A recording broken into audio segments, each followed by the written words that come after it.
मराठी लघुलेखन 100 शब्द प्रति minute. 5 second.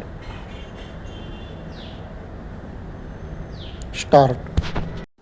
1943 ते 1950 या काळात ते नियमितपणे राष्ट्र सेवा दलाच्या शाखेत जात. त्याचवेळी S.M. जोशी, भाऊसाहेब रानडे, नाग गोरे, राममनोहर लोहिया या समाजवादी नेत्यांच्या सहवासातून त्यांच्या विचारांना ठोस सामाजिक राजकीय चौकट मिळाली. पुढे भाई वैद्य, पन्नालाल सुराणा, बापू काळदाते आदी सहकाऱ्यांच्या सोबतीने त्यांनी ही समाजवादी आणि सत्यशोधक विचारांची वाटचाल केली. परिचित. रसायनशास्त्राची पदवी आणि आयुर्वेद वैद्यकशास्त्रात पदविका प्राप्त केल्यानंतर बाबांनी 1952 मध्ये नाना पेठेत दवाखाना सुरू केला. त्यांच्या दवाखान्याच्या आसपास असलेल्या व्यापारी पेठांमुळे त्यांच्याकडे येणाऱ्या रुग्णांमध्ये हमालांची संख्या खूप मोठी होती.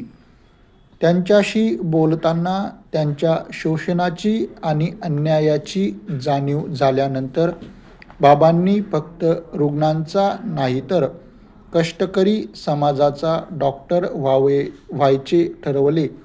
सन 1955 मध्ये स्थापन झालेली हमाल पंचायत ही त्यांची पहिली पायरी.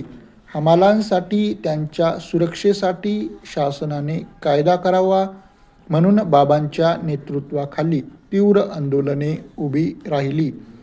या आंदोलनाला यश येऊन 1969 मध्ये महाराष्ट्र शासनाने महाराष्ट्र माथाडी हमाल व इतर श्रमजीवी कामगार कायदा अस्तित्वात आणला.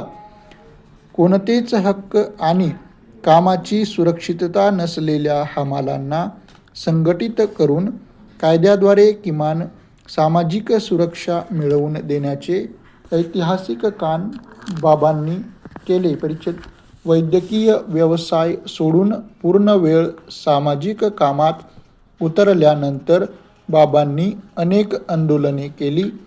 संयुक्त महाराष्ट्रासाठीचे आंदोलन, गोवा मुक्ती संग्राम, महाराष्ट्र राज्य धरण व प्रकल्पग्रस्त शेतकरी पुनर्वसनासाठी पुढाकार, कष्टकऱ्यांना चांगले अन्न मिळावे म्हणून अल्पदरात भोजन सुविधा देणारा कष्टाची भाकर हा उपक्रम, पुरोगामी सत्यशोधकचे संपादन, देवदासी प्रथा निर्मूलन व पुनर्वसन चळवळ, 1972 मध्ये दलितांना गावातील पानवट्यावर समान हक्काची मागणी करणारी एक गाव एक पानवठा यासारखी ऐतिहासिक चळवळ, आणीबाणीत झोपडवासियांचा मेळावा घेतला म्हणून 14 महिने तुरुंगवास, मराठवाडा विद्यापीठाच्या नामांतरासाठीचा लॉग मार्च,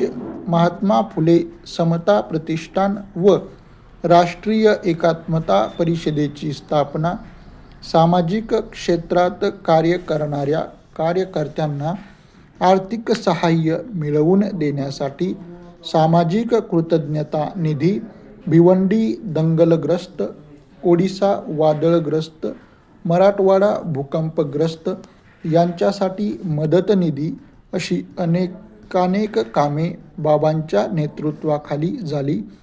कामांची ही नुसती यादी वाचतानाही स्तिमित व्हायला होते.